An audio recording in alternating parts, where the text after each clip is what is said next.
Hello NEET aspirants, मैं संदीप सिंह लेकर के आ गया हूं आपके लिए 2022 के नीट के क्वेश्चन पेपर के सॉल्यूशन को।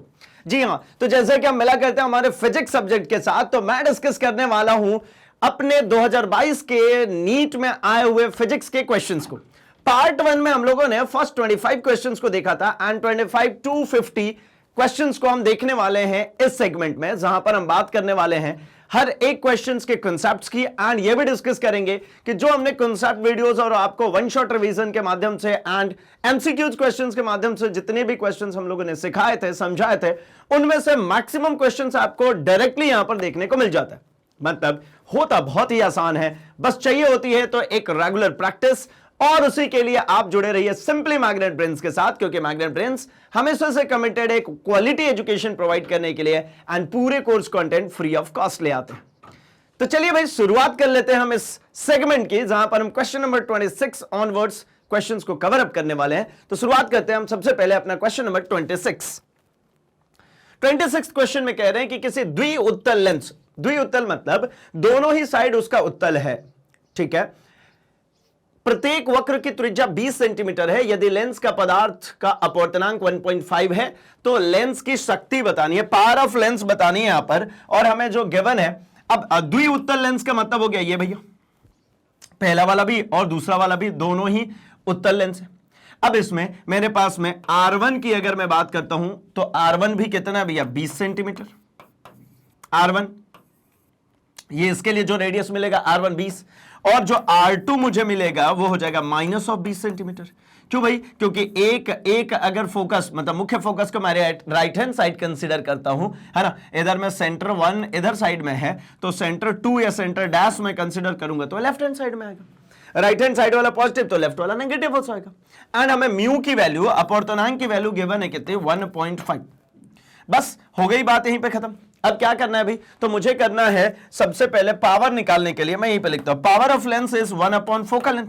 तो पहले तो फोकल लेंथ चाहिए, तो फोकल लेंथ के लिए मैं काम करता हूं 1/f इज इक्वल्स टू, जो फोकल लेंथ होता है ना, 1/f इक्वल्स टू होता है क्या भैया, form mu -1 1/r1 minus 1/r2। ये सीधे सीधे भैया लेंस मेकर फॉर्मूला है, ये लेंस मेकर फॉर्मूला हमारा है, डायरेक्ट रखिए पावर की वैल्यू आ जाएगी।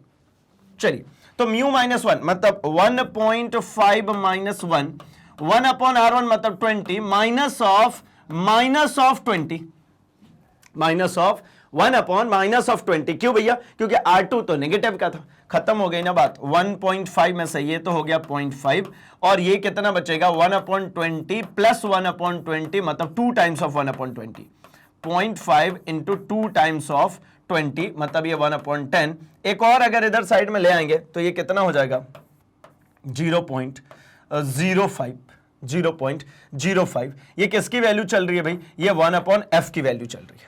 ये किसकी वैल्यू चल रही है? 1/f की वैल्यू चल रही है। अब अगर ये 1/f की वैल्यू है तो एक काम करते हैं, हम इसको रख लेते हैं उठा करके इसके मुख्य फॉर्म में। तो 0.05 को, है ना, 0.05 को अगर हमने 1/0.05 को f के लिए लिखूं तो भैया पावर जो होता है वो होता है 1/0.05।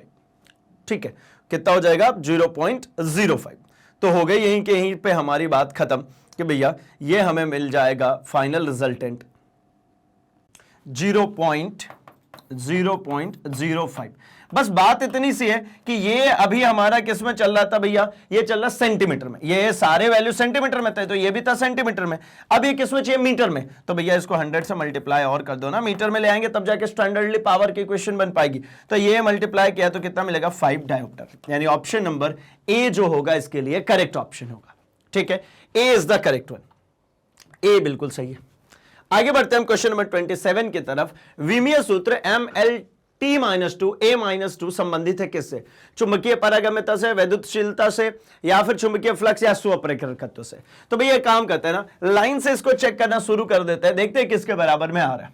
ठीक है, तो देखिए अगर मैं कहता हूं चुंबकीय पारगम्यता मतलब म्यू नॉट की बात हो रही है, तो म्यू नॉट कहां से मिलेगा भाई? तो म्यू नॉट के लिए हमने देखा है कि B = होता है mu naught times of NI। क्या होता है? Mu naught times of NI। अब बारी ये है कि भैया म्यू नॉट अकेला चाहिए, तो म्यू नॉट क्या हो जाएगा, बी अपॉन में एन आई।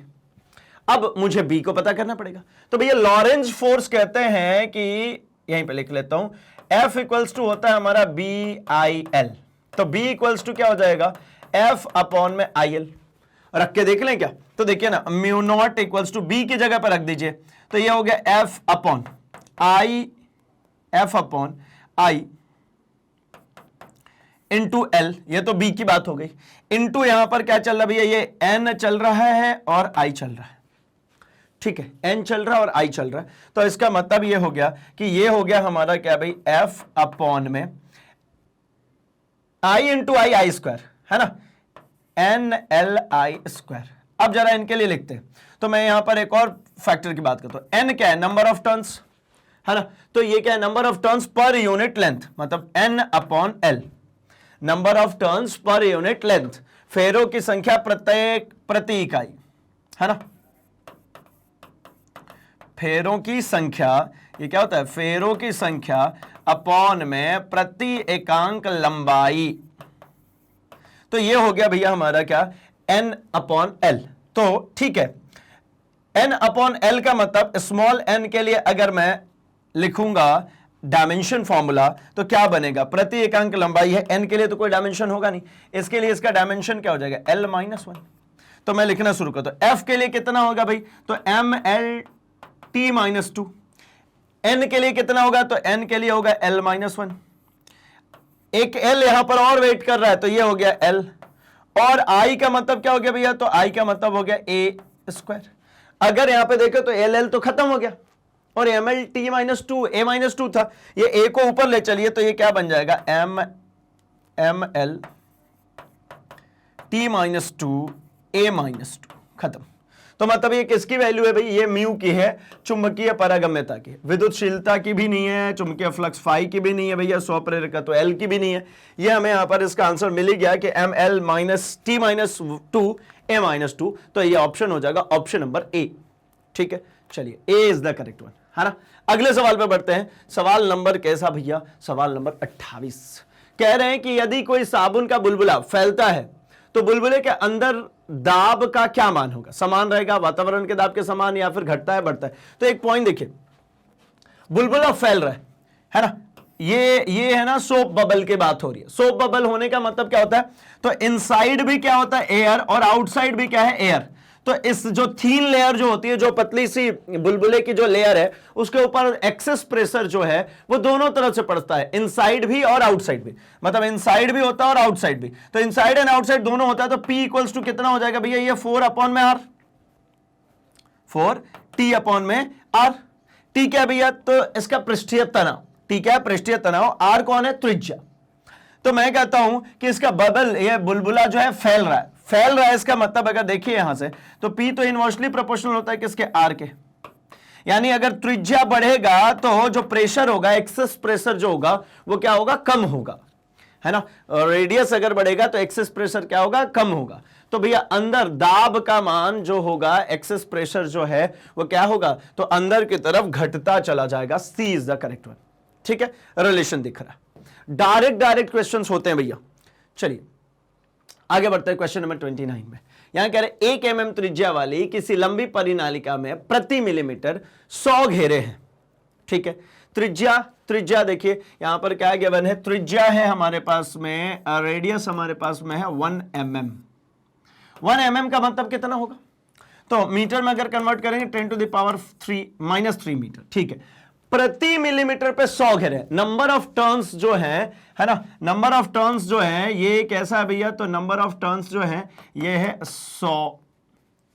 परिनालिका में 1 एम्पियर की धारा प्रवाहित हो रही है, मतलब आई की वैल्यू जो है वो 1 एम्पियर है। तो चुंबकीय क्षेत्र की क्षमता का मान क्या होगा, कहां पे, तो परिनालिका के केंद्र पर। ठीक है, परिनालिका के केंद्र पर चुंबकीय क्षमता का मान कितना होगा।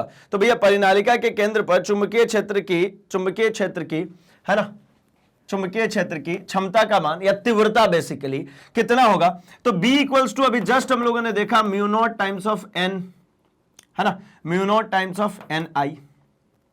अब म्यू नॉट के लिए बात करेंगे तो म्यू नॉट कितना होगा भैया, तो म्यू नॉट अगर आपको लिखना है तो देखिए जो कांस्टेंट टर्म होता है म्यू नॉट अपॉन 4 पाई, उसकी जो वैल्यू होती है वो होती है 10 टू द पावर -7।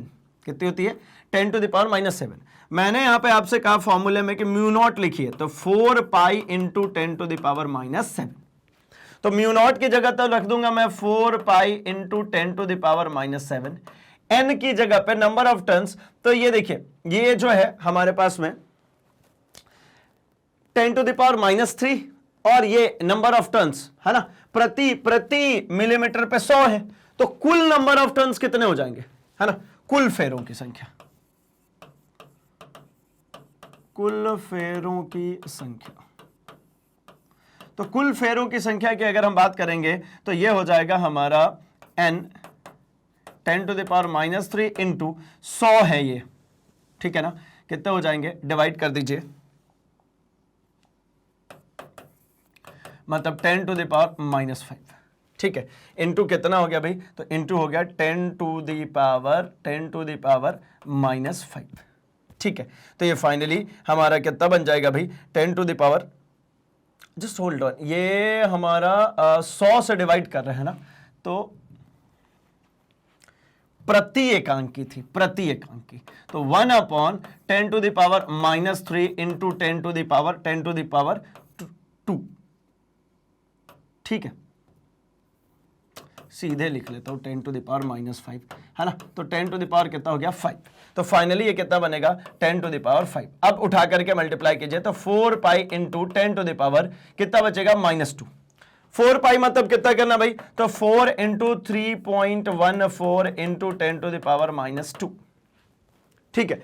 अब उठा करके मल्टीप्लाई कर लेते हैं, ये कितना बन जाएगा, ये बनेगा 12.56 इंटू 10 टू द पावर -2, चचो के 16, 4 एकम 4 और 1 5 और 4 3 12, ठीक है ना, D option, option number D, ठीक, सीधे सीधे ऑप्शन नंबर क्या मिल गया हमारे पास, डी।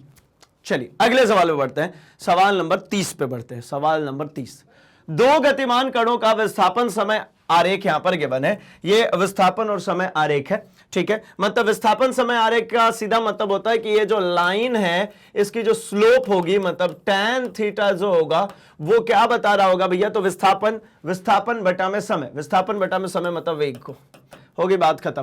क्या कह रहे भाई कि विस्थापन अभिरेख क्षेत्र में एक्स अक्ष से क्रमशः 30 डिग्री और 45 डिग्री का कोण बनाता है, तो उनके वेगों का अनुपात क्या है, ठीक है। तो मैं कहता हूं कि वेलोसिटी कौन सा, वो 30 डिग्री वाला, अपॉन में वेलोसिटी कौन सा भैया, वो 45 डिग्री वाला, ये कितना होगा tan 30 degree upon tan 45 degree. लो भैया हो गई बात खत्म ना।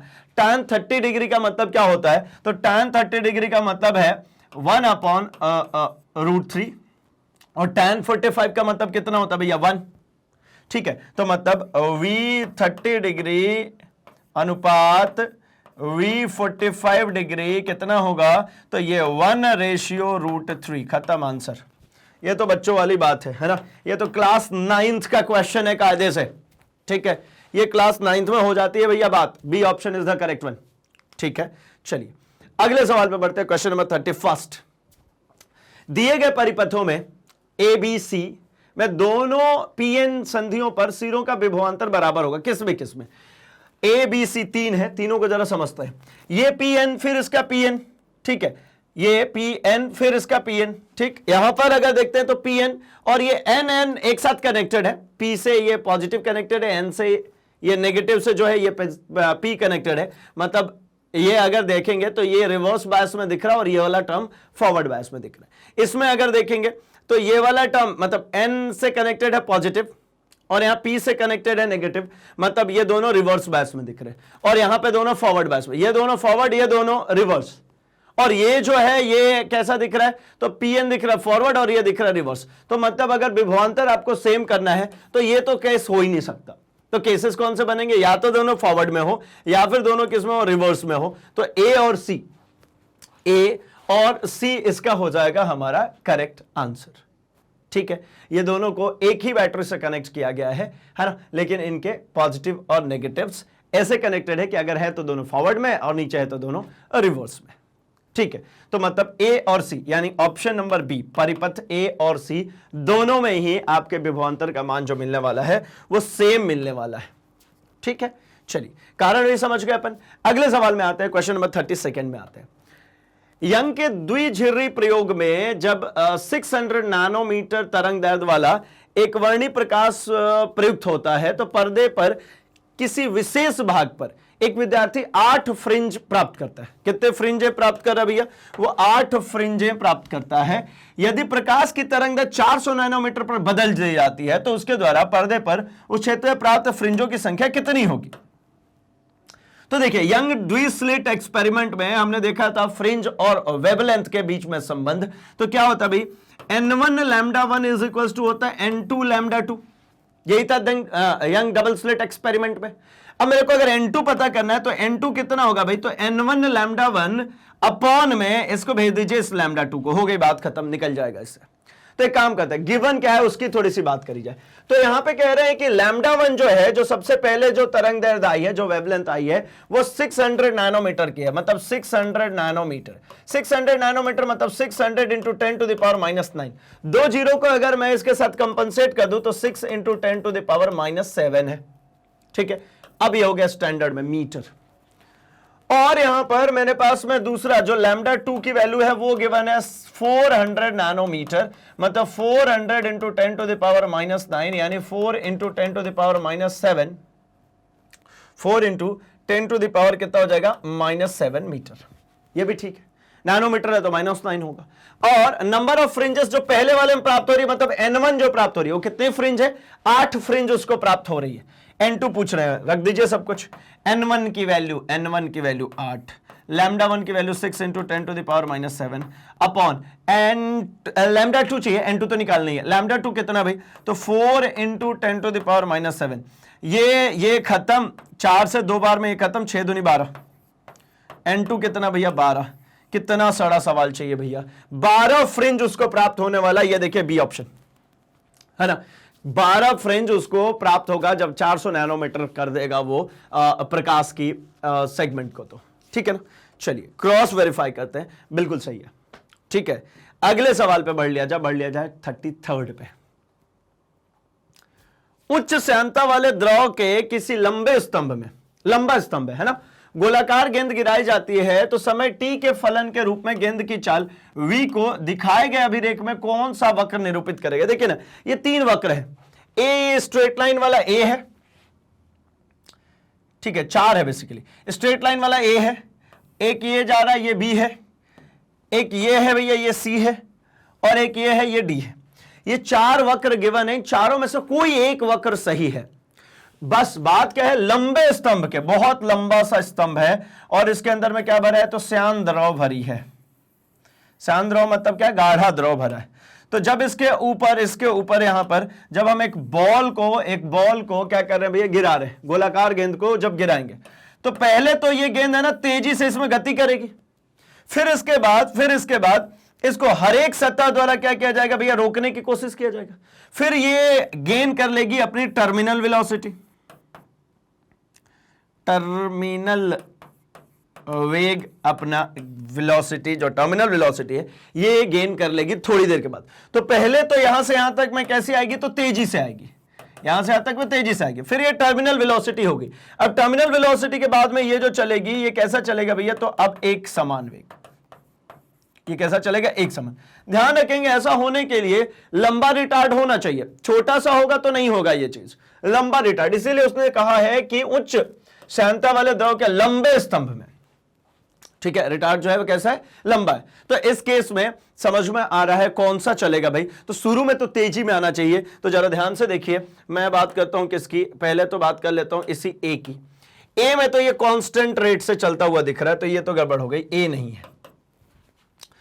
ये पहले ही क्या दिख रहा है? डिक्रीज हो रहा है, तो ये भी खत्म, ये भी पहले ही डिक्रीज हो रहा है, ये भी खत्म। तो मतलब बी और ये सी और डी भी खत्म। बचा कौन? बी। तो बी देखिए शुरू में पहले तो बड़ी तेजी से बढ़ा और फिर एक लिमिट के बाद ये सीधे चलना शुरू हो गया। मतलब ये इसके बाद की इधर वेलोसिटी की बात करें तो ये टर्मिनल वेग को इसने यहां से प्राप्त कर लिया। अब ये इधर में जो चलेगा वो कैसा चलेगा भैया? तो ये चलेगा एक समान रूप से। टर्मिनल वेलोसिटी गेन करने के बाद अब एक समान रूप से। और ये वाला कौन सा सेगमेंट है? तो प्रारंभिक अवस्था है, प्रारंभिक अवस्था है जब वो तेजी से उस रिटार्ट में गिर रहा था। ठीक है, चलिए तो ऑप्शन क्या मिलेगा? Option number d, b is the correct one, b is the correct one, b is the correct one. ठीक है, चलिए अगले क्वेश्चन पे आते हैं 34th पे। एक विद्युत लिफ्ट अपने अधिकतम भार 2000 केजी, मतलब लिफ्ट और यात्री दोनों को मिलाकर के 1.5 मीटर पर सेकेंड की स्थिर चाल से ऊपर की तरफ जा रही है। जाने देते हैं भाई। गति का विरोध करने वाले घर्षण बल का मान 3000 न्यूटन है। तो मोटर द्वारा लिफ्ट को प्रदान की गई न्यूनतम, ये तो हम लोगों ने हमारे एग्जांपल्स में, सॉल्व्ड एग्जांपल्स में इस क्वेश्चन को हम लोगों ने सॉल्व किया हुआ है भैया अपने लेक्चर्स में। ठीक है ना, सॉल्व्ड एग्जांपल में था ये।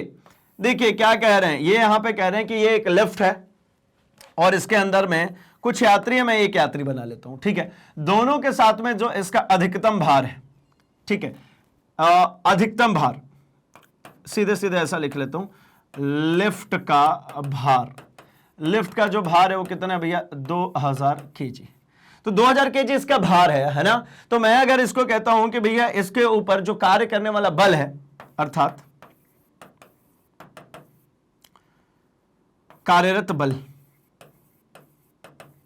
वो कितना होता है भैया? तो आप कहोगे mg। जी को अगर 10 मान लेता हूं, ये इन्होंने कहा जी को 10 मान लीजिए, तो जी को अगर 10 मानेंगे तो ये कितना हो जाएगा भाई? तो ये हो जाएगा 2000 इंटू 10, यानी 20,000 न्यूटन। कितना हो गया? 20,000 न्यूटन। 20,000 न्यूटन इस पे कार्यरत बल हो गया। और दूसरा इसमें फ्रिक्शन है 3000 न्यूटन का। मतलब फ्रिक्शन जो है, एफएस जो है, ये तो एफ हो गया, ये फ्रिक्शन जो है एफ एल लिख लेता हूं लिफ्ट के ऊपर, है ना। फ्रिक्शन जो है वो है 3000 न्यूटन का। तो अब मैं कहता हूं अर्थात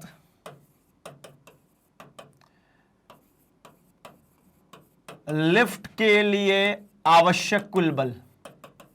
अब लिफ्ट को अगर चलाना है तो इसके लिए जो कुल बल लगाना होगा वो कितना लगाएंगे भैया? तो ये होगा हमारा 20,000 प्लस 3,000, मतलब ये टोटल 23,000 न्यूटन की फोर्स रिक्वायर्ड होगी। ये हो गया हमारा टोटल फोर्स एफ नेट। अब मुझे यहां पर कह रहे हैं कि भैया है ना, इसको कितनी शक्ति दी जाएगी। ठीक है, तो शक्ति की अगर हम बात करते हैं, पावर की हम बात करते हैं, ठीक है, तो ये होता है क्या? बल इंटू वेग। शक्ति कितनी होगी? बल इंटू वेग। क्योंकि शक्ति अल्टीमेटली होता क्या है? तो शक्ति अल्टीमेटली अगर देखेंगे तो ये होता है भाई हमारा किया गया कार्य। ठीक है ना, किया गया कार्य। देखिए मैं इसको डिराइव भी करके दे देता हूं, इधर कर देता हूं, है ना। Power is equals to work done upon में time, rate of doing work होता है। अब कार्य क्या होता है भैया? तो कार्य को आप कहोगे बल इंटू विस्थापन होता है अपॉन में टी। तो dx ना लिख करके मैं x लिख देता हूं, x अपॉन में टी। तो x अपॉन में टी क्या हो जाएगा? ये वेग हो जाएगा। तो फोर्स इंटू वेलोसिटी, है ना। तो यहां पर बल इंटू वेग सीधे यूज करते हो। बल कितना भैया? तो 23,000 न्यूटन इंटू इंटू इंटू वेग उन्होंने दिया है 1.5 मीटर पर सेकेंड से चल रहा है, 1.5 गुना भैया इसका, 1.5 मीटर पर सेकेंड। 3 0 1 दशमलव खत्म कर देते हैं। 15 तिया 45 4 और 15 दूनी 30 और 4 34। ठीक है, तो कितना मिला भाई? 34500 34500 वाट। ए इज द सही पावर जो मिल गया वो कितना? 34500 watt. A is the correct one, A option is the correct one. ठीक है, कोई समस्या कोई परेशानी बिल्कुल भी नहीं होनी चाहिए, क्योंकि बहुत सड़ा सा सवाल था इसमें। तो हमको है ना फ्री बॉडी डायग्राम वगैरह कुछ भी नहीं बनाना पड़ा, सीधे सीधे आंसर्स मिल गए। ठीक, चलिए बढ़ते हैं हम क्वेश्चन नंबर 35 पे। चलिए 35 कह रहे हैं कि किसी कण के, है ना, डी ब्रॉगली तरंग दैर्ध्य, है ना, दे ब्रॉगली जो लिखा अल्टीमेटली डी ब्रॉगली है। ठीक है, तरंग दैर्ध्य लैम्डा के परिवर्तन एवं इसमें निहित संवेग को प्रदर्शित करने वाला अभिरेख कौन सा है? तो देखिए ना, लैम्डा इक्वल्स टू क्या होता है भाई? तो लैम्डा इक्वल्स टू आप कहेंगे एच अपॉन में पी। लैम्डा इक्वल्स टू क्या होता है? एच अपॉन में पी। एच जो होता है ये होता है हमारा प्लांक नियतांक। ये कौन है? प्लांक नियतांक। ये तो जो नोटबुक में आपने लिखा है वो डायरेक्ट जाकर के टिपने वाला सवाल है। यही सब सवाल तो हमारे लिए समय बचाते हैं ताकि हम किसी बड़े क्वेश्चन में थोड़ा ज्यादा देर दे सकें। अब इस सवाल को आपको पढ़ते के साथ में ही मुश्किल से 15 से 20 सेकंड में इसका आंसर कर देना होता है। बचा हुआ टाइम तभी तो दूसरे को दे पाएंगे, है ना। 15 से 20 सेकंड सफिशिएंट टाइम है, क्योंकि ये अब मैं तो लिख रहा हूं आपको एक्सप्लेन करने के लिए, आप नहीं लिखोगे, आप तो सीधे इस बी को टिक कर दोगे, है ना। ये लैम्डा और पी के बीच में कैसा है, इनवर्स रिलेशन है, और कैसा 1 अपॉन, तो ये दिख रहा ना, ये कैसा चलेगा, ये है, ये इनवर्स रिलेशन, ठीक है। चलिए आगे बढ़ते हैं, क्रॉस वेरीफाई करते हैं, b is the correct one. अब बढ़ते हैं हम क्वेश्चन नंबर 36 ऑनवर्ड्स। तो क्वेश्चन नंबर 36 ऑनवर्ड्स क्या है भाई, तो ये है आपका पार्ट बी। ये कौन सा चल रहा है अब आपका, ये है आपका पार्ट बी। पार्ट बी में जैसा कि आपको पता है क्वेश्चन नंबर 36 से लेकर के 50 तक के क्वेश्चंस आपके सामने में गिवन है। कितने, 36 से 50 गिवन है। इनमें से एनी 15 सवाल है, इनमें से कोई सा भी 10 सवाल आपको सॉल्व करने होते हैं आपके पास में। इनमें से कोई से भी 10 सवाल आपके सॉल्व करने हैं, ठीक है। मतलब 35 तो कंपलसरी थे, प्लस 10 और करेंगे, हमारा 45 का गेम हो गया। और अगर अभी तक में आपने क्वेश्चंस देखे होंगे तो टू द पॉइंट डायरेक्ट जो क्वेश्चंस आते हैं, ऐसे क्वेश्चंस की संख्या आपको दिखी है 25 प्लस। मतलब फिजिक्स में जो जितने भी बायो स्टूडेंट्स जनरली, है ना, एक अलग सा डर, एक अलग सा सदमा लेकर के बैठे रहते हैं कि भैया यार फिजिक्स फिजिक्स फिजिक्स पता नहीं क्या आएगा, कैसा होगा, क्या। मैं क्या बोल रहा हूं, आपको ये पूरा पेपर सॉल्व कराने का मेरा पहला मकसद बस यही है कि आपके साथ में ये कॉन्फिडेंस तो बिल्ड कर दूं कि भैया जो हम लोगों ने अपने लेक्चर्स के माध्यम से सीखा है, समझा है, वही चीजें आती हैं। और तकरीबन 25 प्लस क्वेश्चन थे जो डायरेक्ट थे, जिनमें से मैं तो कहता हूं 5 से 7 ऐसे क्वेश्चन थे जिनको सिर्फ आपको देख करके आंसर मार्क करना था, कुछ भी उसमें लॉजिक लगाने की, दिमाग लगाने की जरूरत नहीं थी। और इसी तरीके से करीब 5 से 7 क्वेश्चन जो थे वो रीजनिंग टाइप, मतलब लॉजिकल क्वेश्चंस थे, कॉन्सेप्ट पे बेस्ड थे, थ्योरेटिकल क्वेश्चंस कह सकते हो।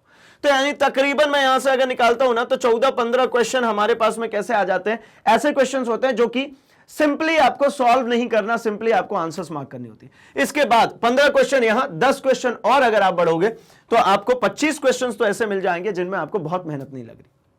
हां, 5-7 क्वेश्चन, 8 क्वेश्चन में आपको लग रही, वो भी आप देखो 2-2, 3-3 लाइन के सॉल्यूशन है, बहुत टिपिकल कुछ भी नहीं है। और इसके बाद 36 से आगे तक के सवालों में तो आपके पास में ऑप्शन भी आ गया। क्या ऑप्शन आ गया, तो आपको कही दिया कि भैया कोई 10 अटेम्प्ट कर लो। और इसमें से भी देखिएगा 10 हम ऐसे निकालेंगे जो कि बिल्कुल सिंपल से होंगे। इसमें तो मैं अभी कैलकुलेशन करूंगा थोड़ा सा, लेकिन अभी आगे आने वाले में तो वो भी कैलकुलेशन नहीं है।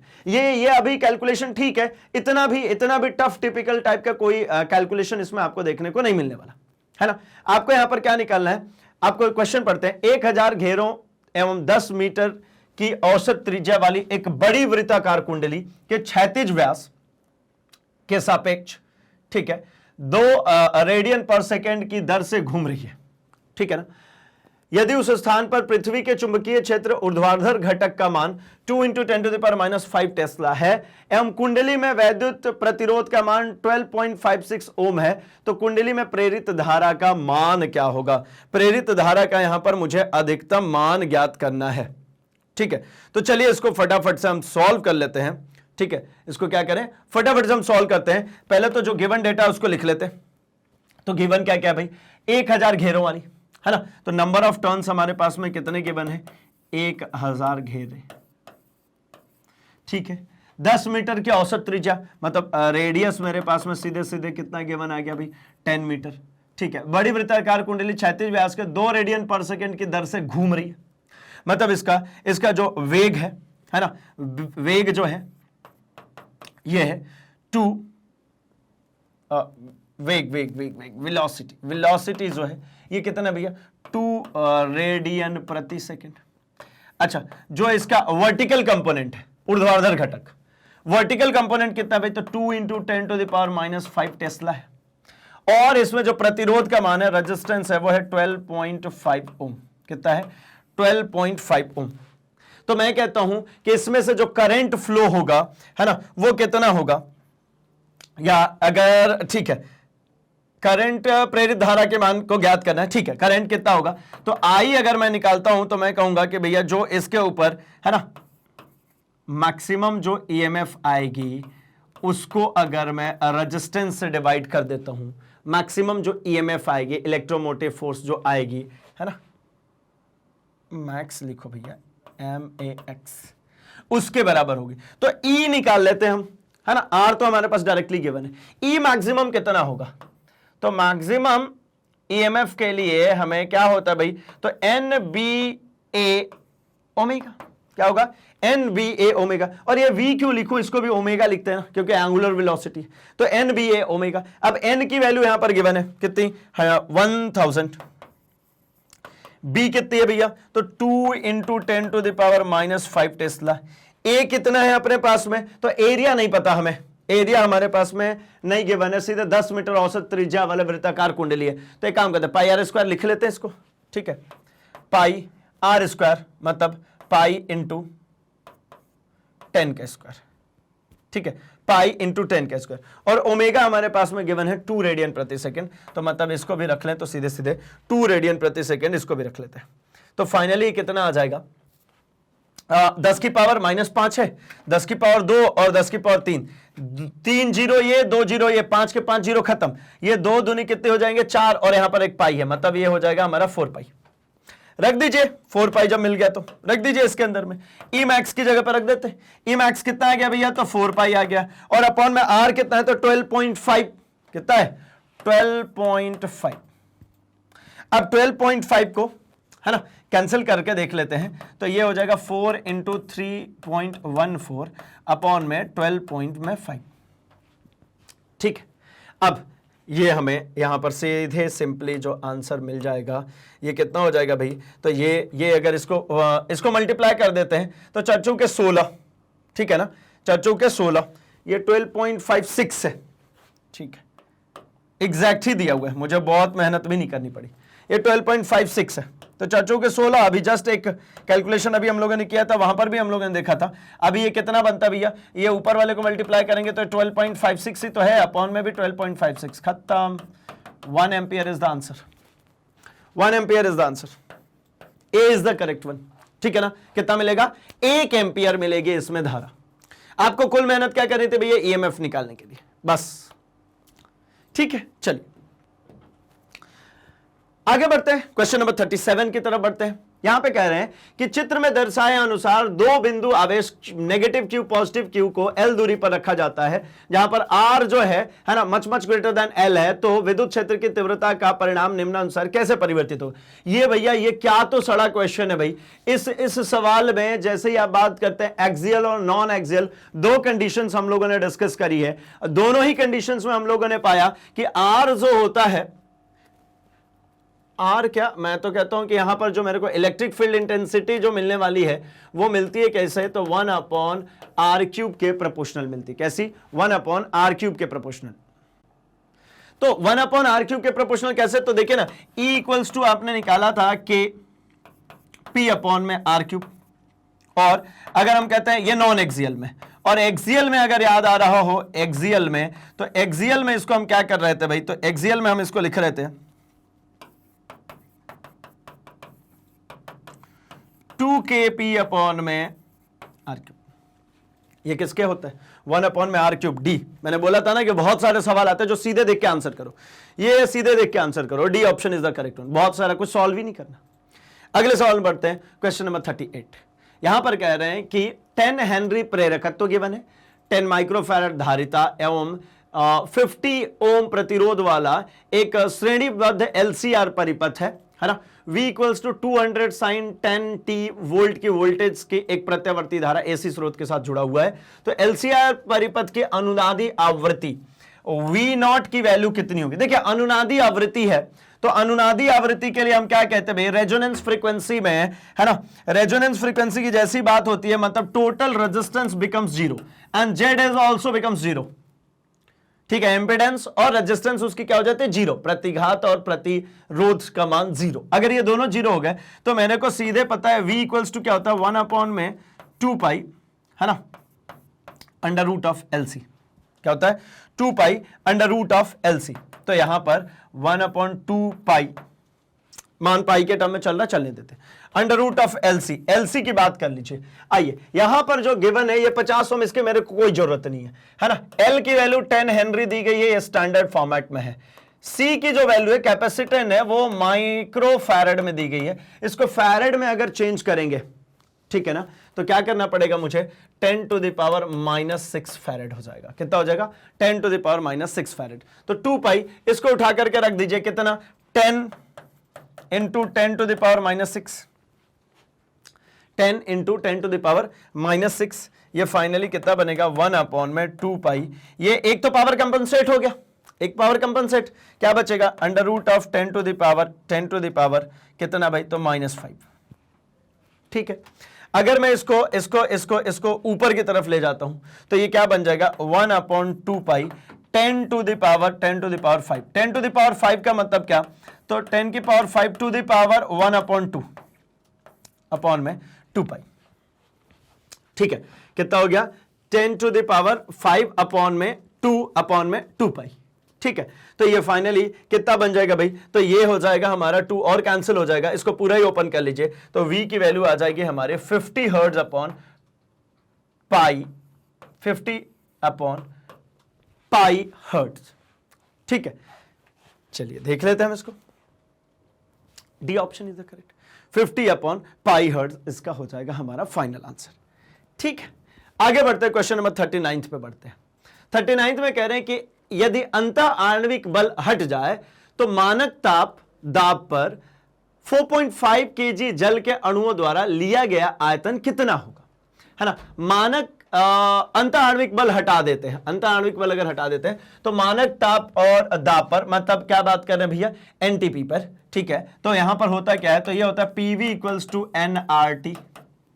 ठीक है, मेरे से V की बात चल रही है, V बता दो आप, तो V कितना होगा, तो nRT अपॉन में होगा ये P, क्या होगा, nRT अपॉन में P। तो जो कांस्टेंट वैल्यूज है उनको तो पहले लिख ही लूं मैं, है ना। P जो है ये कितना भैया, तो 10 टू द पावर 5 न्यूटन पर मीटर स्क्वायर। R की बात करेंगे तो ये 18.3, ठीक है, रेडबर्ग कांस्टेंट। टेम्परेचर की बात करेंगे तो 273 केल्विन, ये भी पिक्चर क्लियर है भाई, ये सब इतना सब तो घर से याद करके ही जाना है। अब कहानी किसकी आ रही है, तो अब यहीं पे सॉल्व कर लूंगा। मेरे को क्या चाहिए, n चाहिए, तो मैं कहता हूं कि यहां पर अंतःकार्विक बल हटा दिया जाए तो दाब पर 4.5 kg जल, ठीक है ना, 4.5 kg जल की बात हो रही है, तो मैं कहता हूं कि पानी के प्रति मोल में अणुओं की संख्या, ठीक है, कैसे निकलेगी भाई, तो ये निकलेगी 4.5 kg अगर अपने पास में ये गिवन है, अपॉन में कितने होते हैं जल में अणुओं की संख्या भाई, जल के अणुओं की संख्या अगर मैं लिख लेता हूं तो यहां से हमारा काम हो जाएगा, जल के अणुओं की संख्या, जल के अणुओं का भार हमारा होता है 18 ग्राम। 18 ग्राम मतलब कितना, तो 18 into 10 to the power -2 kg। तो अगर संख्या निकालनी है ना, तो इसको 4.5 को 18 इंटू 10 टू द पावर -2 से क्या कर दूं, मैं डिवाइड कर देता हूं, तो ये मिल जाएगा मुझे नंबर्स, मतलब n की वैल्यू मिल जाएगी। ये कितना होगा भाई, 250 बार में ये कट जाएगा, तो n की वैल्यू आ गई 250। अब यहां पर उठा करके रखिए, n की वैल्यू कितनी रखनी है आपको, 250। R की वैल्यू कितनी रखनी है भैया, तो यह है 18.3। T की वैल्यू कितनी है, 273 केल्विन, और P की वैल्यू कितनी, तो 10.5। हो गई बात खत्म। इसको डिवाइड कर दीजिए और आपका आंसर यहां पर सिंपली देखने को मिल जाएगा। क्या मिलेगा भैया इसका आंसर, तो इसका आंसर है हमारा, ठीक है, इसका आंसर हो जाएगा हमारा 250 इंटू 8.3 इंटू, एक काम करते हैं, पहले इसको मल्टीप्लाई करने से बेहतर है कि मैं इसको उड़ा ही देता हूं ना। 10 टू द पावर 5, एक जीरो से एक जीरो खत्म हो गया, ठीक है, तो ये बचेगा कितना भाई, तो 25 को सबसे पहले तो हम इससे मल्टीप्लाई कर लेते हैं, 183 को सबसे पहले 25 से मल्टीप्लाई कर दिया, 25 से 75, है ना, 25 से 75, 7, 25 8 200 हो जाएगा, 200 और 7 कितना बचेगा भैया, 20, 25 से कम 25, 25 और 20 35, 10 45, ठीक है, ये हो जाएगा 457.5 इंटू किससे कर देंगे 273 से, किससे 273, मतलब 457.5 इंटू 273 अपॉन में 10 टू द पावर 4, क्योंकि एक पावर को कंपनसेट कर दिया। डिवाइड करेंगे, एक और डेसिमल को उड़ा देते हैं यहां से, तो 5.6, ये फाइनली 5.6 मीटर क्यूब मुझे इसका आंसर मिल जाएगा। कितना होगा 5.6 मीटर क्यूब, ठीक है। चलिए, तो यहां पे हमारा आंसर मिल चुका है भैया बी। अल्टीमेटली नंबर्स तो 5, 6 के टर्म में आने थे, 10 टू द पावर का पूरा गेम चल रहा था, दैट्स ऑल। तो चलिए आगे बढ़ते हैं हम 48 क्वेश्चन पे, 40वें प्रश्न पे। क्या कह रहे हैं, चित्र में दर्शाए अनुसार परिवर्तनशील प्रतिरोध y, मतलब y कैसा भैया, वेरिएबल रेजिस्टेंस है ये, ठीक है। y के मान में परिवर्तित करके अज्ञात प्रतिरोध x का मान ज्ञात करने के लिए, y को वेरिएट करके x का मान हमें ज्ञात करने के लिए व्हीटस्टोन सेतु का प्रयोग किया जाता है। x के सर्वाधिक उपयुक्त मापन के लिए, x बेहतरीन मापन हो, क्या होता है भाई, तो इसका फॉर्म तो ये कहता है कि P upon Q is equals to होना चाहिए भैया x अपॉन में y होना चाहिए। तो मतलब क्या कह रहे, x के सर्वाधिक उपयुक्त मापन के लिए P और Q को कैसा होना चाहिए, देखते हैं। बहुत बड़े और असमान, ज्यादा बड़े होंगे तो क्या होगा जरा देखिए, बहुत बड़े होंगे, असमान है, चलो ठीक है, मान लिया भाई, एक जो फ्रैक्शन आएगा वही फ्रैक्शन यहां पे मिल जाएगा। लेकिन अगर ये बहुत बड़ा होगा, नंबर बड़े होते तो एरर्स आने की संभावनाएं ज्यादा होती है, ठीक है ना। तो नंबर तो छोटा ही चाहिए, त्रुटि ज्यादा होगी, इस बड़े होगा तो क्या हो जाएगा, इसमें त्रुटि ज्यादा होगी, तो मतलब इसको तो उड़ा दो, ये तो काट दिया भैया, ना हो पाएगा। कि मानों का कोई सार्थक, अरे भाई सार्थक मान तो क्यों नहीं है, वो रेशियो ही तो है जिसके उसको बराबर करना है। कि मान लगभग 2x के मान के बराबर होने चाहिए, नहीं ऐसा 2x कोई फिक्स नहीं है, इसका रेशियो फिक्स थोड़ी है कि लगभग डबल ही हो ना। कि मान लगभग बराबर, m छोटे होने चाहिए, हाँ ये ठीक है, मतलब ये दोनों के जो मान है P और Q के, ये लगभग अगर बराबर हो गए तो इनका फ्रैक्शन जो आएगा, रेशियो कितना आ जाएगा, 1 आ जाएगा। और कैसे हो P और Q, तो P और Q छोटे हो, छोटे मान होंगे तो क्या होगा भैया, एरर आने के भी चांसेस कम हो जाएगी, और फ्रैक्शन 1 हो जाएगा तो x इज इक्वल्स टू सीधे सीधे y निकल जाएगा, बात खत्म। अगर इन दोनों का फ्रैक्शन 1 हो गया, कब 1 होगा, जब लगभग बराबर है या बराबर ही हो जाए, तो इसका फ्रैक्शन 1 आ गया तो x इक्वल्स टू y, मतलब जितना मुझे वेरिएबल रेजिस्टेंस होगा उसके बराबर ही जाएगा। तो सबसे बेहतर तरीका कौन सा अपनाएंगे, तो सबसे बेहतर तरीका तो हमारा डी वाला हो गया भाई, ऐसे करके हम इजिली मान निकाल पाएंगे। चलिए आगे बढ़ते हैं क्वेश्चन नंबर 41। किसी गेंद को ऊर्ध्व दिशा में 60 डिग्री के कोण पर 10 मीटर पर सेकेंड के वेग से प्रक्षेपित किया जाता है, प्रक्षेप्य पथ की अधिकतम ऊंचाई पर इसकी चाल। तो ये तो बड़ा ही आसान होता है, देखिए हमने ये फेंका, अब अधिकतम ऊंचाई यहां पर, तो ये तो सिंपली ux cos थीटा के बराबर ही होता है। यहां से जो आपने फेंका है थीटा एंगल पे, ये कितना होगा, ux cos थीटा। तो ux cos थीटा अगर आपको निकालना है तो यहां पर जो मान गिवन है, देखिए 10 मीटर पर सेकेंड, यानी ये जो u फेंका गया था कितना, 10 मीटर पर सेकेंड, तो ux की वैल्यू कितनी होगी, 10 ही होगी। तो मतलब क्या हो गया भैया, अधिकतम ऊंचाई पर velocity ux cos theta, ux cos theta मतलब u की वैल्यू है 10, cos 60 डिग्री, 60 डिग्री पर ही फेंका है इसको, तो cos 60 कितनी होती है भैया, तो 1/2, sin 30 इज द cos 60, कितना 5 मीटर पर सेकेंड, 5 मीटर पर second. A is the correct one. कैसा है भैया, बिल्कुल सड़ा सा क्वेश्चन है ना, बिल्कुल ही सड़ा हुआ क्वेश्चन है भाई। चलिए आगे बढ़ते हैं, क्वेश्चन नंबर 42 पे आते हैं। सूची 1 को सूची 2 से मिलान कीजिए। अरे भैया ये क्या पूछ लिए, ये क्या हुआ यहां पर, देख लो भैया कितना तो आसान हुआ, क्या सीधे सीधे डायमेंशन फॉर्मूला की बात कर ली। अब गुरुत्वीय स्थिरांक जी की बात करते हैं, है ना, कैपिटल जी। तो ये तो मेरे हिसाब से m-1 L3 t-2, डायरेक्ट आपको सारे वैल्यूज याद है, फिर भी मैं निकाल देता हूं। मैं कहता हूं सबसे पहले क्या, गुरुत्वीय स्थिरांक a की पहले बात कर लेता हूं, g की बात करते हैं। g कहां से मिलेगा भैया, तो आप कहोगे F इक्वल्स टू होता है g m1 m2 अपॉन में r स्क्वायर। अगर यहीं पर g को यहीं रखेंगे तो ये हो जाता है f r स्क्वायर अपॉन में m1 m2। मतलब इसका डायमेंशन फॉर्मूला अगर लिखेंगे g के लिए तो f मतलब mlt-2, r स्क्वायर मतलब L2 अपॉन में ये m इंटू m मतलब kg इंटू kg मतलब m इंटू m। ये कितना हुआ भाई, तो m इंटू एम, एक m से एक m तो कैंसिल हो गया, एक m ऊपर जाएगा तो m-1, L2 और एक L, L3 और T-2। ठीक है, तो ए का कौन सा हो गया भैया, ए का तो सेकंड हो गया। अब बात करते हैं गुरुत्वीय स्थितिज ऊर्जा की। ठीक है, किसकी बात कर ले, गुरुत्वीय स्थितिज ऊर्जा की। गुरुत्वीय स्थितिज ऊर्जा की अगर हम बात करते हैं किसकी, तो ये होता है हमारा भाई, U से डिनोट करते हैं -gm m अपॉन में r। ठीक है, क्या होगा, -gm m अपॉन में r। तो g की तो ये हमारे सीधे है m-1 L3 T-2 है ना, और यहां पर m इंटू एम मतलब m2 हो गया, अपॉन में r आ रहा मतलब एक l आ गया, एक l से एक l कैंसिल हो गया, m2 था तो ये तो खत्म ही हो जाएगा, मतलब प्लस का m बच गया, m L2 और T-2, m L2 T-2, m L2 T-2 मतलब ये b का कौन सा हो गया भैया, फोर्थ हो गया। ठीक है, b का कौन सा हो गया, फोर्थ। अब ऐसे ही विभव की बात करेंगे है ना, तो एकांक द्रव्यमान को ले आने में जितना कार्य करना पड़ता है, मतलब v की अगर आप बात करते हैं तो ये कितना होता है भैया, gm अपॉन में r।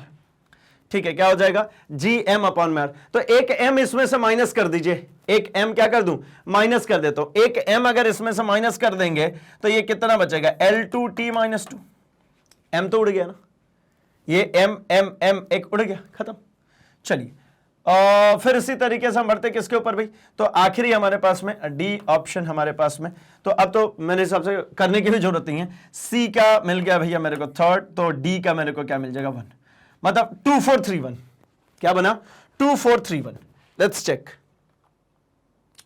2431 ए ऑप्शन, 2431 है ना, ए का 2, बी का 4, सी का 3rd एंड डी का 1। ठीक है, अच्छा ऐसे वाले क्वेश्चन और आसान होते हैं। आपको ना एक ऑड वाला नंबर, सिर्फ देखो इसको ऑप्शन से कैसे करते हैं, आप एक ऑड वाली चीज पकड़ लो बस, है ना, ऑड वाली चीज पकड़ लो, आपको सब सही मिल जाएगा। जैसे क्या ऑड वाला था, तो ये 3 पकड़ लो, ये सी का अगर थर्ड है, सी का अगर थर्ड है तो यही एक ऑप्शन है जो कि सही होगा, और कोई नहीं हो सकता। या फिर किसको पकड़ो, डी को चेक करो, अगर डी का फर्स्ट है तो यही ऑप्शन हो सकता है। इसको नहीं चेक करते, ये 3 है तो नहीं चेक करेंगे। ठीक है, तो मतलब डी और सी को चेक करके हम यहां से पता कर सकते थे सीधे सीधे कि कौन सा है। ए को अगर पकड़ते तो ए तो भैया देखिए ना, यहां पे तीनों ऑप्शन सही होते, तो इसलिए ऐसा ऑड वाला एक पकड़ लो, उससे आपको ऐसे भी पता चल जाएगा। ठीक है, 2413 एक बार क्रॉस वेरीफाई कर लेते हैं, इसको एक बार क्रॉस वेरीफाई करते हैं। तो चलिए भैया देख ले एक बार, है ना, इसके क्रॉस वेरिफिकेशन में हाँ यहां हम लोगों ने लिखा हुआ था। ठीक है, आते जरा फर्स्ट का सेकंड है ना, m-1 L3 T-2 एंड इसका कौन सा भैया, इसका है हमारे पास में fourth m L2 T-2 and गुरुत्वीय विभव L2। ठीक है, और थर्ड का L2 T-2। Okay L2 T-2 है, तो ये फर्स्ट है, ये फर्स्ट है ना, ये देखिए ये L T-2 है भाई, है ना, तो इसका हो जाएगा, इसका हमारा हो जाएगा डी का थर्ड। अब ठीक है, 2413 है ना, आइए क्रॉस वेरीफाई कर चुके हैं, तो एक बार देखते हैं हम 2413। अब ठीक है, ये लिखा है ना हमारा क्या, 2413। ठीक है, 2413। ठीक है, आगे बढ़ते हैं फिर अगले सवाल की तरफ। सवाल नंबर 43 कह रहे हैं कि 56.3 मीटर लंबाई और 25 मीटर चौड़ाई वाले आयताकार क्षेत्र का क्षेत्रफल स्क्वायर मीटर में का मान निकटतम पूर्णांक बनाने के बाद सही सार्थक अंक के लिए। अरे यार क्या क्वेश्चन है ये क्या क्वेश्चन है, ये तो भैया 4th 5th के लिए क्वेश्चन हो गया। करो भैया, इन दोनों को उठा करके गुणा करो, है ना, आपको क्या निकालना, क्षेत्रफल। तो क्षेत्रफल क्या होता है भैया, लंबाई गुणे चौड़ाई, 56.3 इंटू 25। अगर इसको मल्टीप्लाई करते हैं तो ये तकरीबन बनेगा 13.8 इंटू 10⁻²। ठीक है, कितना होगा, 13.8 इंटू 10⁻² के आसपास की ये वैल्यू बनने वाली है। अब 13.8 निकटतम पूर्णांक बनाने के बाद, भैया पूर्णांक बनानी है, पूर्ण अंक बनानी है, तो ये तो वैसे ही खत्म हो गया, पूर्णांक नहीं है, और ये भी खत्म हो गया। सार्थक अंक की बात करें भैया 10 समथिंग के टर्म्स में चल ही रहा है, तो ये तो खत्म हो गया पिक्चर। ठीक है, तो मतलब कितना हो जाएगा, तो ये 13.8 को मैं 14 ले लेता हूं, 14 इंटू 10⁻² स्क्वायर मीटर, खत्म। ऑप्शन नंबर बी, है ना, निकटतम पूर्णांक की बात हो रही थी, option number B, option number B. ठीक, चलिए अगले सवाल पे बढ़ते हैं, सवाल नंबर 44। चित्र में, अच्छा यहां पर चित्र है, ठीक है, ए में दर्शाए अनुसार सी जो है ना, ये कैपेसिटेंस जो है ये कितने का है भैया, तो 900 पिकोफैरेड। पिकोफैरेड का मतलब कितना, तो 900 इंटू 10 टू द पावर -12 भैया, मतलब 9 into 10 to the power -10 farad. ठीक है, ये ध्यान रखिएगा, है ना, माइक्रोफैरेड और पिकोफैरेड में चलता भी है कैपेसिटेंस, बहुत छोटी वैल्यूज में चलते हैं, है ना, क्योंकि फैरेड काफी बड़ी यूनिट होती है। चलिए, धारिता वाले किसी संधारित्र को 100 वोल्ट बैटरी से जोड़ दिया, ठीक है, बी बैटरी बी के द्वारा पूर्णतः आवेशित किया जाता है, ये बी बैटरी के द्वारा इसको पूर्णतः आवेशित किया गया, मतलब कंप्लीटली चार्ज हो चुका है। ठीक है, अब चलते हैं, इसके बाद इसे बैटरी के साथ हटा दिया जाता है, मतलब ये बैटरी अब हटा दिया, मतलब चित्र बी में आ गए।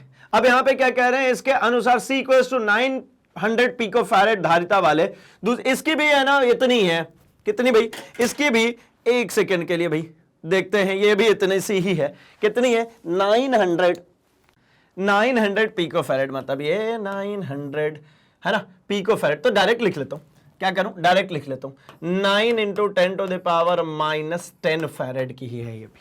ठीक है, अब इसको कनेक्ट करेंगे तो आपको क्या लगता है, ये क्या था, ये पहले आपने फुली चार्ज किया था, फिर इसके बाद जब इससे कनेक्ट करेंगे तो ये इसको क्या करना शुरू कर देगा, चार्जिंग प्रोवाइड करना शुरू कर देगा, मतलब जो नीचे लगाया वो भी चार्ज हो जाएगा। तो कह रहे हैं कि बी द्वारा संचित स्थितिक विद्युत ऊर्जा कितनी, तो स्थितिज ऊर्जा, कैपेसिटेंस की स्थितिज ऊर्जा यू जो होती है वो तो होती है हाफ CV²।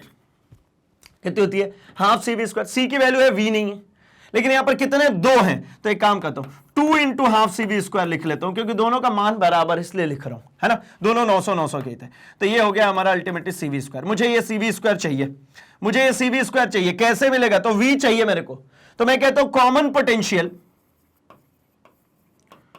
कॉमन पोटेंशियल के लिए हमारे पास में फॉर्म है, क्या कहते हैं भैया इसको, उभयनिष्ठ विभव। ऐसा बिल्कुल चैप्टर के अंदर में एक डेरिवेशन करी है कि V इज इक्वल्स टू होता है C1V1 प्लस C2V2 अपॉन में C1 प्लस C2।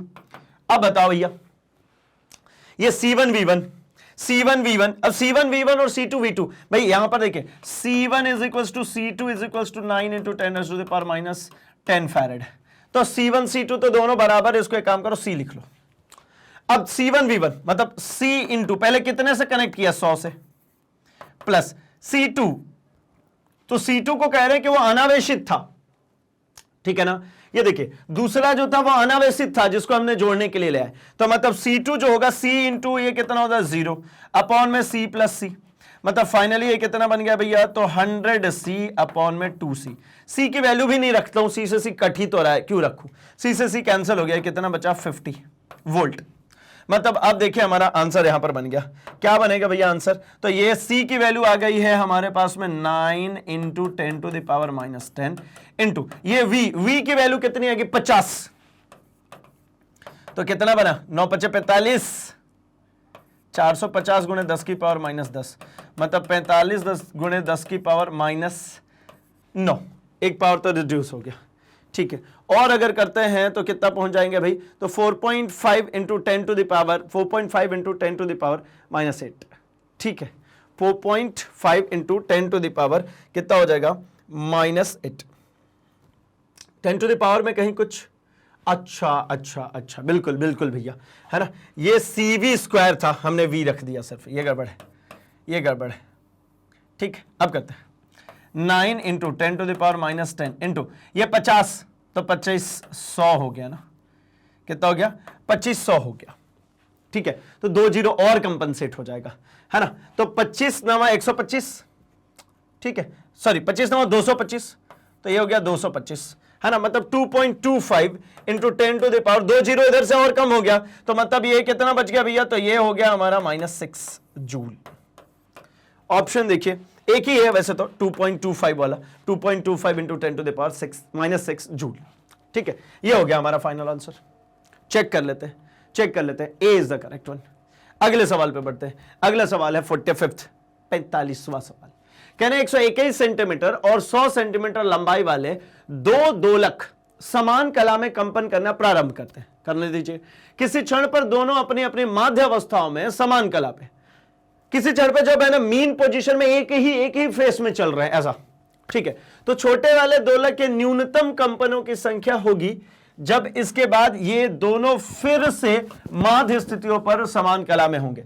मतलब कह रहे कि छोटा वाला जो है ना वो कितने कंपन के बाद, छोटे वाले के कितने कंपन के बाद फिर से दोनों एक साथ मूव होंगे। देखिए एक बड़ा है तो ये गया ये आया, और छोटा वाला तब तक कई बार को ऐसा कंप्लीट कर लेगा।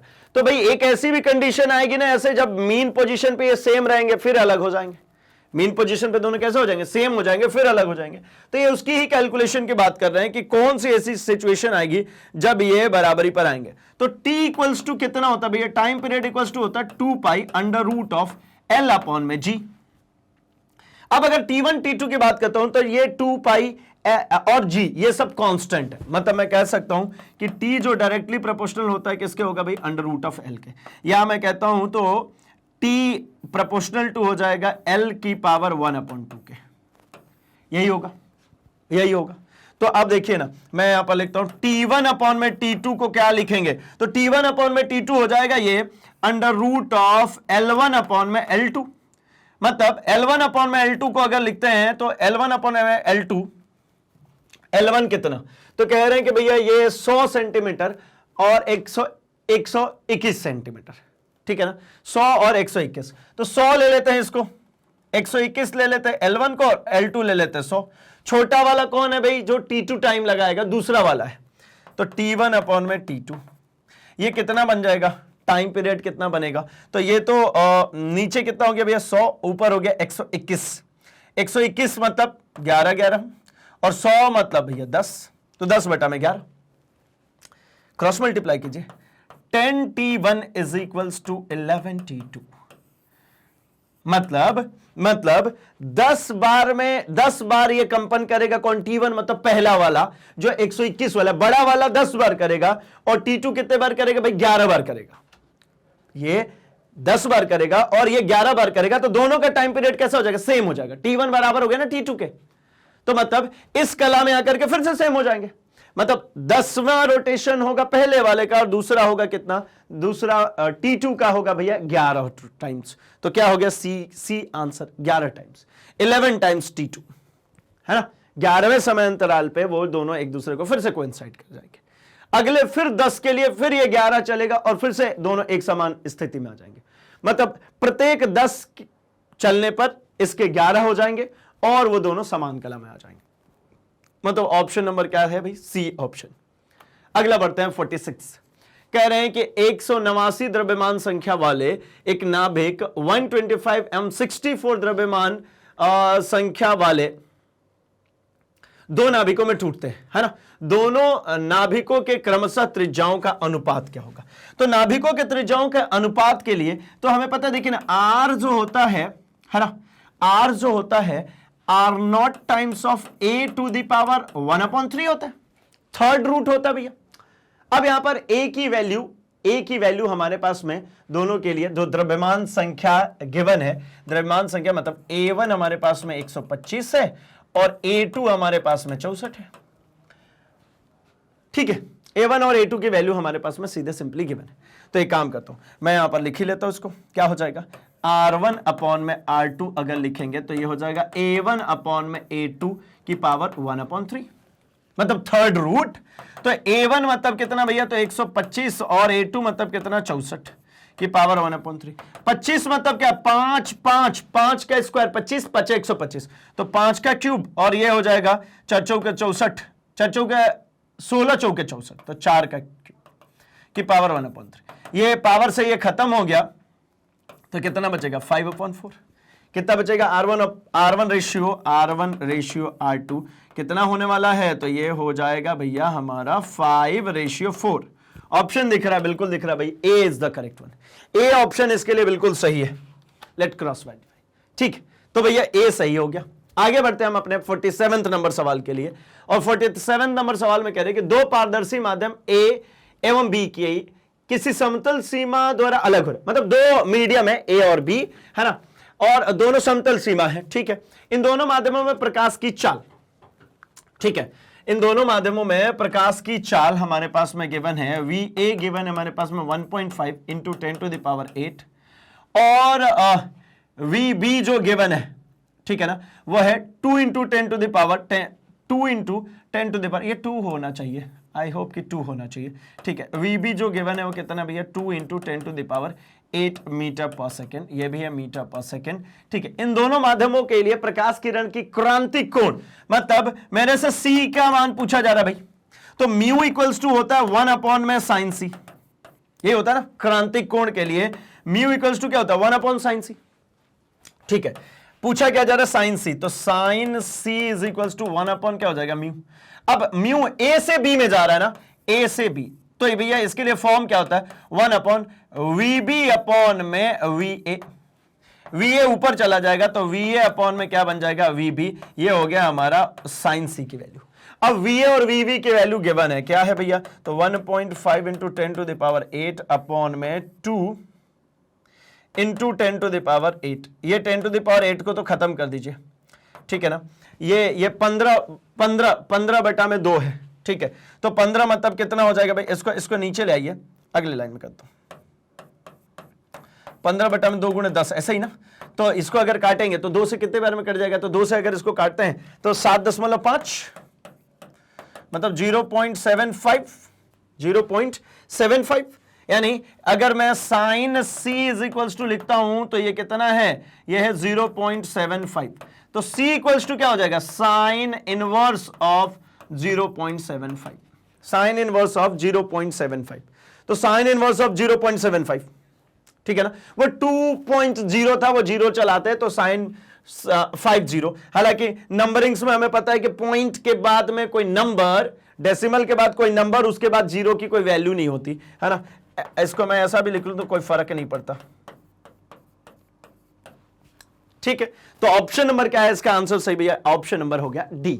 डायरेक्ट सवाल है ना क्रांतिक कोण के ऊपर, और क्रांतिक कोण जो होता है ना, जब आप क्रिटिकल एंगल कहते ही किसको है, ये वह एंगल होता है जहां पर इंसिडेंट एंगल के लिए एंगल ऑफ रिफ्रैक्शन हो जाती है 90 डिग्री, ठीक है। अगले बढ़ते हैं 48, दिए गए परिपथ के लिए सत्यता सारणी बताइए, क्या है सत्यता। तो इसके लिए तो बड़ा ही आसान होता है, आप है ना एक सिरा पकड़ के चलना शुरू कर दो, आपको है ना फाइनल रिजल्टेंट समझ में आ जाता है। देखिए ना यहां पर क्या हो रहा है, पहले तो ये A है, यहां पे कौन चल रहा है, A चल रहा है, और यहां से ये ऐसा घूम करके आ रहा है, मतलब ये क्या घूम करके आ रहा है, B आ रहा है, तो मतलब ये A और यहां पर B, बिल्कुल इसके मुंह पर ही रखते हैं, बिल्कुल मुंह पर ही ले जा करके, ताकि है ना आपको एग्जैक्ट वैल्यू समझ में।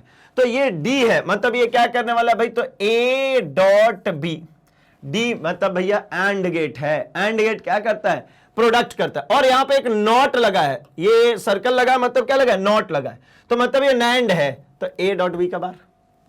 अब नीचे आइए, ये यहां पर क्या हो रहा है, पहले ही नॉट होकर क्या रहा है, मतलब इसके लिए ये A बार है, और ये जो चल करके जा रहा है ये नॉर्मली B है, A बार, और यहां पर क्या है B, तो इन दोनों का यहां पे प्रोडक्ट क्या मिलेगा, तो A बार डॉट B का होल बार। भाई A बार डॉट B तो पहले मिला, ये नॉट था तो इस होल का बार मिल गया। अब इन दोनों को उठा करके फिर से D कर दिया, फिर से उठा करके प्रोडक्ट करेंगे, तो मतलब A डॉट B का bar into A bar dot B का होल बार।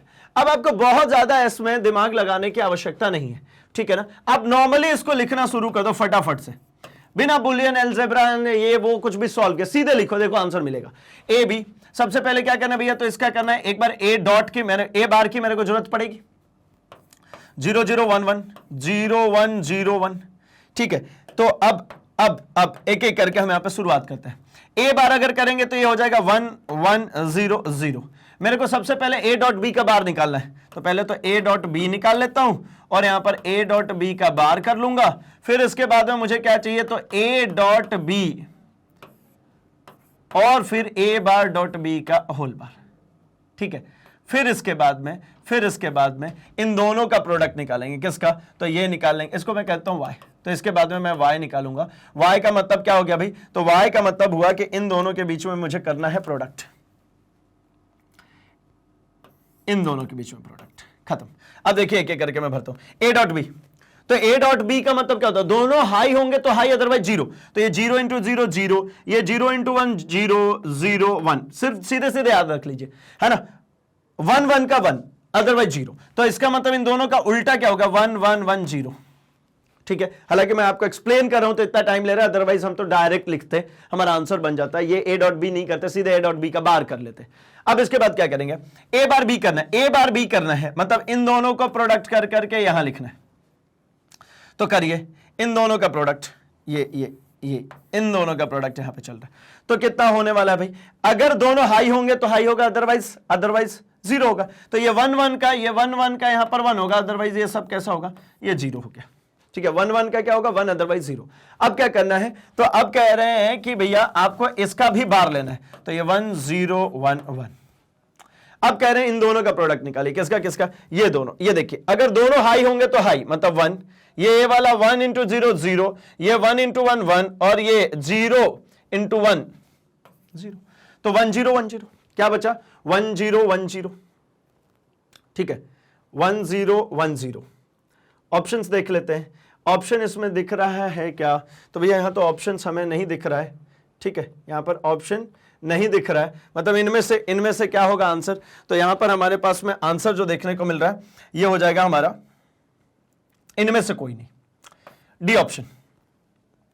क्या मिलेगा भैया, ऑप्शन नंबर डी, इनमें से कोई नहीं है इसमें से सही। ठीक है ना, ये दिख ही नहीं रहा, कहीं पे भी नहीं है, 1 0 1 1 हो गया, तो नहीं है, इनमें से कोई नहीं। ठीक है, D is the correct one. 48 का आंसर क्या हो गया, D is the correct one. अगले सवाल पे बढ़ते हैं, 49 पे। यहां पर क्या कह रहे भाई कि एम्पियर के परिपथीय नियम के अनुसार, है ना, एम्पियर सर्किटल लॉ की बात हो रही है, वृत्ताकार अनुप्रस्थकार क्षेत्रफल वाले किसी लंबे सीधे तार जिसमें एक स्थायी धारा प्रवाहित हो रही है, इस तार के आंतरिक और बाह्य क्षेत्र में चुंबकीय क्षेत्र में परिवर्तन कैसा होगा।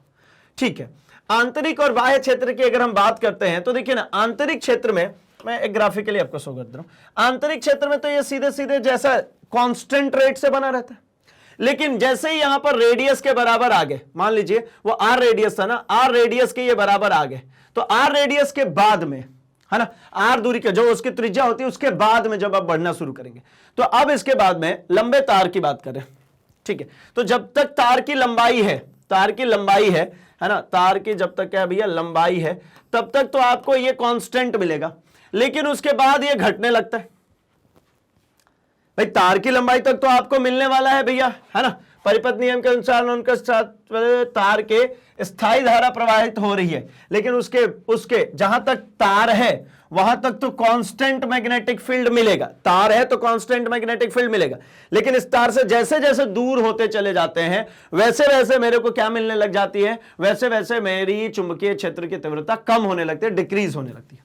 ये जो B का जो मान है, ये B प्रोपोर्शनल टू, यहां पर तो R है, लेकिन यहां पर B प्रोपोर्शनल टू आपको क्या मिल जाएगा, 1/R, मतलब ग्रेजुअली डिक्रीज होती चली जाएगी। दूरी बढ़ाते हैं तार से तो आपको चुंबकीय क्षेत्र की तीव्रता में कमी नजर जाती है।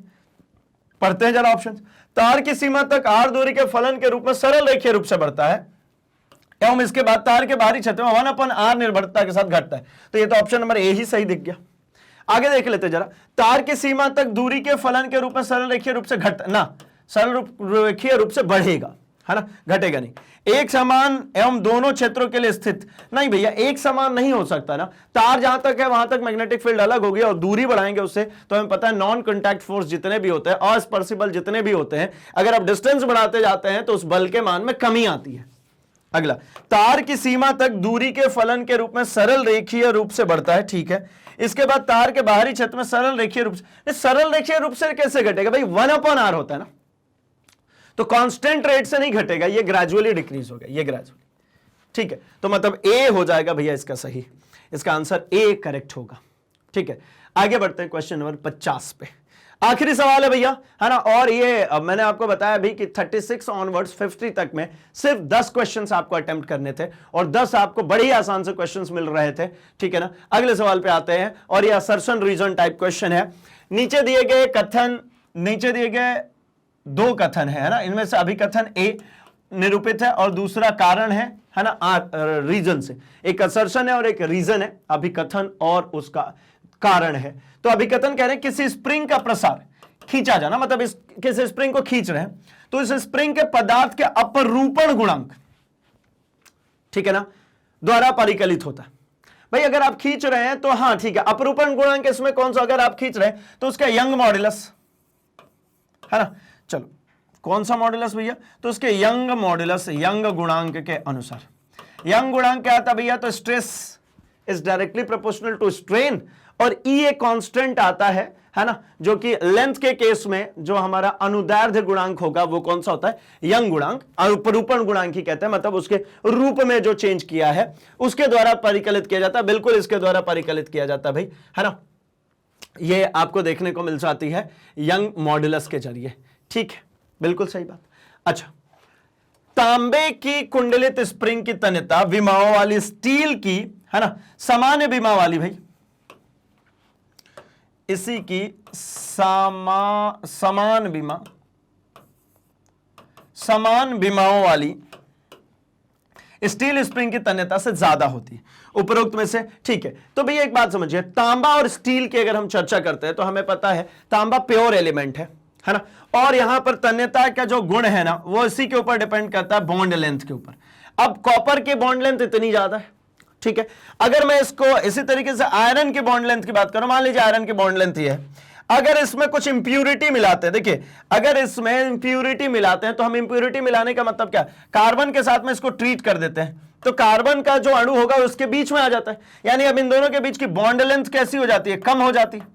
अब एक बात आप सब खुद से बताइए, इन दोनों बंधों के बीच में लगने वाला बल और इनके बीच में लगने वाला बल, चूंकि ये एक ऐसा अस्पर्शी बल है तो भैया दूरी ज्यादा होगी तो अस्पर्शी बल कम होगा, और ये दूरी कम हो गई ना, बीच में एक आ गया तो यहां पर बल का मान ये स्ट्रांग होगा, ये कैसा होगा, स्ट्रांग होगा, यहां पर बल का मान ज्यादा होगा, और ये कंपैरेटिवली कैसा होगा, वीक।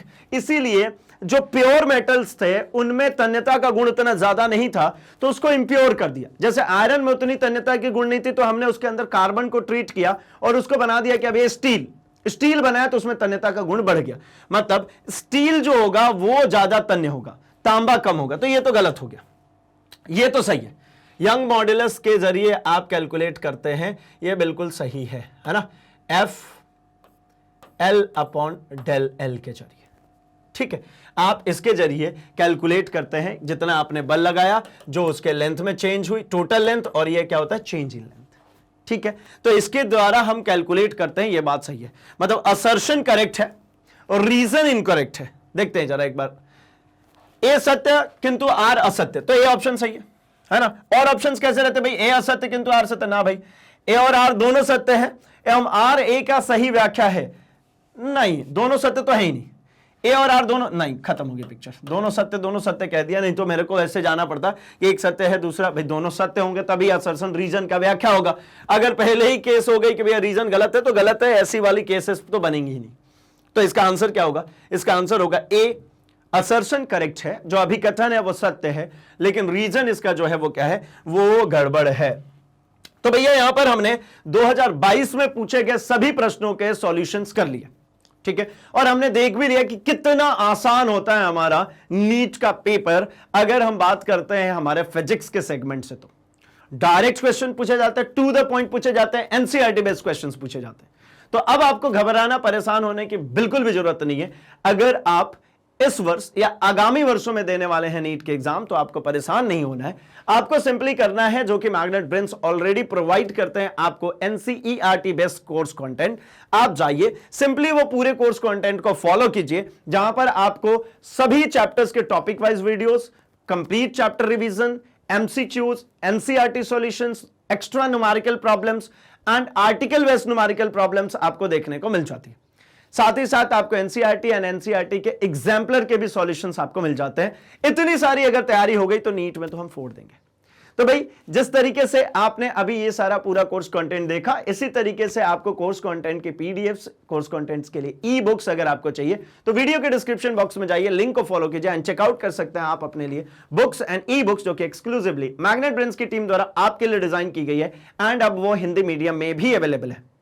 तो जिस तरीके से आप कनेक्टेड है हमारे YouTube चैनल पे, इसी तरीके से हमसे जुड़ सकते हैं हमारे social media platform, that is Facebook, Instagram, Twitter, Telegram पर, जहां पर कोई सजेशन, कोई सुझाव हो वो हम तक पहुंचा सकते हैं। हमारी तरफ से नई इंफॉर्मेशन आती है वो जल्द से जल्द आप तक पहुंच जाती है। तो फटाफट से इस वीडियो को लाइक कर दीजिए, चैनल को सब्सक्राइब एंड इसे अपने दोस्तों में शेयर भी कर दीजिए भाई, क्योंकि हम मिलने वाले हैं अगले सेशन में और बहुत सारे नीट रिलेटेड क्वेश्चंस के साथ में, प्रीवियस ईयर क्वेश्चंस के साथ में, मोस्ट इंपॉर्टेंट क्वेश्चंस के साथ में एंड नीट रिलेटेड बाकी सारे अपडेट्स के साथ। तो बने रहिए हमारे साथ, हम मिल रहे हैं अपने अगले सेशन में। तब तक अपना और अपने आसपास सबका बहुत सारा ख्याल रखिए। Thanks for watching.